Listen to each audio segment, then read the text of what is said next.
Well, I'll buy into that because it's so authentic. It's not exploitative. People feel funny about this sort of thing. It's not exploitative because it's true.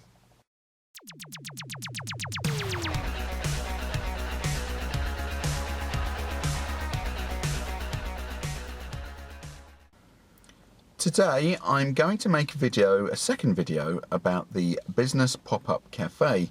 That's because I am going to Taunton, Somerset Chamber of Commerce and the Local Enterprise Partnership, putting on or hosting a gathering. And so what will happen today is I will volunteer my time for free, and 4 businesses have been booked in to talk to me as the marketing expert.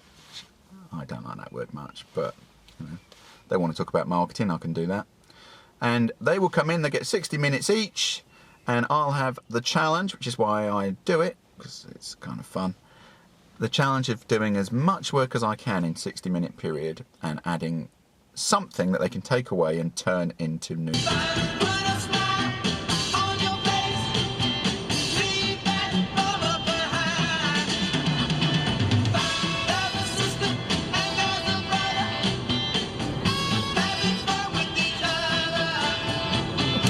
Back from the Pop-Up Cafe, and I will tell you, I think, literally a timeline, I think, today. You know, I arrived for 8, finished at 12, saw, or meant to see, 4 businesses. So, meeting number 1, I get up at 4:30 in the morning, drive about 2 hours, get there with 15 minutes to spare, which is kind of perfect, have a cup of coffee, got my computer ready. I am ready to be the marketing specialist. First meeting, does not show up, does not ring, just doesn't turn up. I'm not telling you that because I'm annoyed, because I'm not. Because I've done lots of these things before, and there are always people who don't turn up. In fact, if you run events free is the difference, right? If you run free events, you allow for the percentage of people who don't turn up. So I don't have a problem with it. In fact, it's fine, because you must have had something better to do. Seriously, I'm in business too. You had to do something else, fine. What I did do, drank my coffee more leisurely, did a bit of marketing work for someone else, and checked my own Facebook. So it was all right. You know, it's like an easy start to the day. 9 o'clock, first appointment turns up, and it is a pre-start. And this lady has seen someone for an hour before, another volunteer, talking about growth strategy and so on. Which a pre-start involves a lot of pain and anguish, I think, because you're talking about problems. Such as, I am going to do training of horses, natural training, but I don't have land.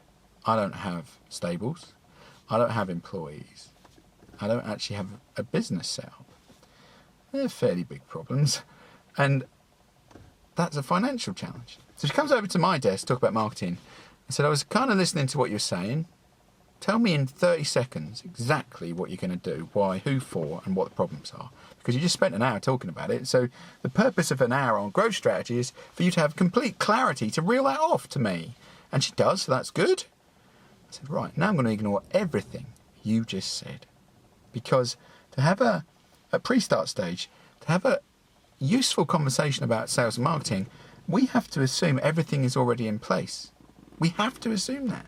We have to assume that the stable exists, that you have the land, that you raised the money, and we're ready to go to make it useful at pre-start. And that's what we did. Now, we did segmentation and things, you know, where are your customers, all that. You have to understand the customer, all that sort of thing. I'm not going to go over it again.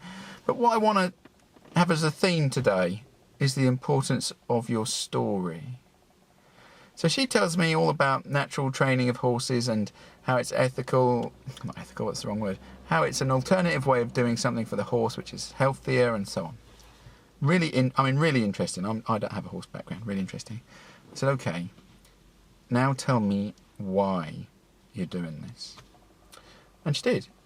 I said, where did you first get this idea? It's a good question to ask yourself, right?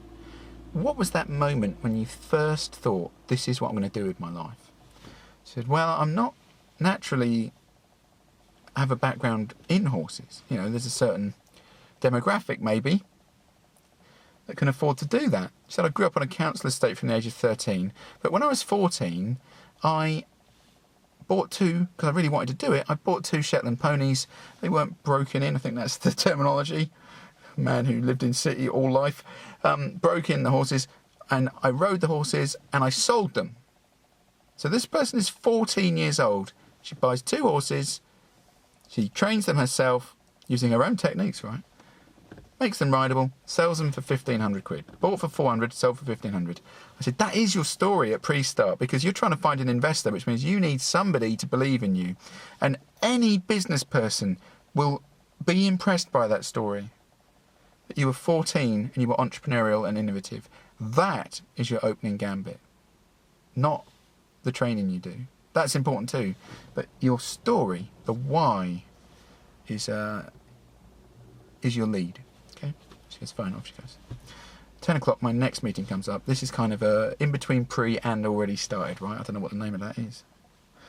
Anyway, she's doing residential art school, but for artists. So most artists I've met, and I've worked with quite a few artists and creative people over the years, love what they do. It's really their life, their vocation, but many of them struggle to monetize it to a level where they can give up the job they don't like doing, the normal jobs. So she came in and said, this is what my school's going to do. We're going to have artists come along. They're going to learn from the leading tutors. They're going to exchange. It's going to be community. Sound great. So, okay, where are you at? She goes, well, I've bought the farm. We're in this process of restoration and renovation. And this was her question. We're a year away from launch. Should I be marketing this now? And I said, yes. Do you want to go? Yes, you should. Because nowadays, in the age of immediate communication and probably immediate brand communication, the story is valuable. And to be part of the journey, if you look at any Kickstarter stuff, what they buy into as much as anything else, as the money, is, crowdfunding type stuff, is to be part of your journey. Right? Well, share it. So, well, I'm not quite sure what I should say and all this stuff. So I said, well, let's keep it simple. Let's have a storyboard. Let's have 6 things we can say. And in your business, we can say lots of things. We can say, I found this on the land. They're doing restoration. They're finding some hidden gems, antiques, in the land. The barn updates, the classrooms are coming on. These are the designs from the architect. This is all for people to look forward to. You don't need the product or the business to start marketing it if you've got a coherent communication plan. Architects, this is where we are with what this is what you're going to aspire to. This is what you could be part of. That's the difference, right? Not, would you like to buy it? You could be part of this. In fact, you're so special, I'm going to keep you in the loop from the start. So you've got that side of things. She said, I'm going to need 32 tutors. I said, well, go and get them now. You haven't got anything yet. I said, it doesn't matter. I've done this loads of times. If I speak to someone and sound like I've got conviction and credibility and passion, they will allow me their name. And I mean that in the relationship sense, not, let me name drop you. They will say, yeah, I buy into what you're about. And you can tell people that I have bought into it because I believe it. I said, go and find the tutors. Tell them there's only 32 spots and they can be one of the 32. And if they don't decide now, they might miss out. Then you can use their content. Say, look, from next year, these brilliant artists start using their art. I said, are you an artist? Now, one thing I learned very fast working with groups and artists is if you're not an artist, it takes about 24 hours for them to actually trust you. It's true. The 3-day workshop we did with a group of artists, the first day it was all, I'm a creative art business. This is not for me. This stuff you're talking about, like profit and loss, that's not what I'm about. Of course it is, right? Because you're a business and you want to have a perfect life. You need a salary. That is money. I can't get away from it. You just happen to do art to get money. Okay. But it took a day for that room of people to trust us, that we weren't just uncreative, that we understood them. I said, are you an artist? To the lady. She said, yes. I said, tell them. Put your art up, whatever you think of it. It resonates, gives you credibility, empathy. Her story. I said, all right, this is all good. What about the story? People want to know why you do things as well as what you do. Tell me your story. And she said something earlier. She said, I was down in the area, I've got family connections, and just moved on. I said, what are these family connections? She said, that's my grandmother. She died last year. I thought, okay. She said, actually, this is where this all comes from. I was at the funeral with my partner, and we sat there. We thought, we like our jobs. This is not what we want to be in life. This is not what we want to do. We want the residential art school. We want to get back to being artists and so on. And that's where it came from. And she said, that she thinks her grandmother would be pleased with that. That at that very sad event, or celebratory event, whatever it was, a bit of both, I'm sure. Something new came out of it. At the end, something new came out of it, a vision which she's making a reality and investing her life in. Well, I'll buy into that because it's so authentic. It's not exploitative. People feel funny about this sort of thing. It's not exploitative because it's true. It can't be exploitative if it's true. And you mean it and you're sincere. That's a story you should tell people. The third meeting comes. And that was really interesting to me because she came in and she looked like a life coach, looked like an HR type company, sat down and said, I do alternative therapy, sound vibration, this kind of thing. I went, well, that sounds familiar, because I know a bit about that world. And she said, but it's not airy-fairy what I do. I go, okay, who's your target customer? And she talks about them. And I'm thinking, well, hang on a minute. You're talking about basically the pagan community. That's who you're offering your product to, trying to engage pagan therapists. But I just looked at your website and it says HR consultant, nothing wrong with that, right? Life coach. But for the pagan community, they're a certain group, aren't they? They're a customer base, they're a community. I said, you've just said in one line you don't want to be airy-fairy.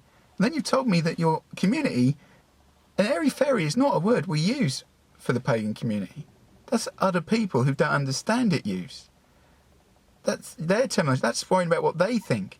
I said, you are in that world. You are in the spirituality world. And to pretend you're not, or to not realise you are, means less of your target market will engage with you.